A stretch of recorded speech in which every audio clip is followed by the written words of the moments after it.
X drills. Tuloy-tuloy lang po. Every time na pipid po ako ng palo, boom! So, babagsakan nyo noon, des balik ulit. So, mamastery naman natin ngayon yung 1 na maikling-maikli or sa kabila. So, depende kung saan ako magpipid. Pero para mawala sa isip nyo, visualize nyo na nagpapaluan tayo ng X dito. Nagagano na. So, partner drills. Ayan. Then, pag pinalo kita rito, boom! So, kilos. Okay po. Kung saan ako mag-feed, bagsak ng ganon. Okay po, gatindig. Move on.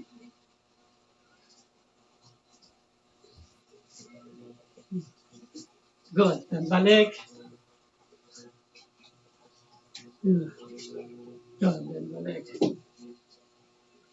Then, balik. Four. Balik. 5. Balik. 6. Then balik.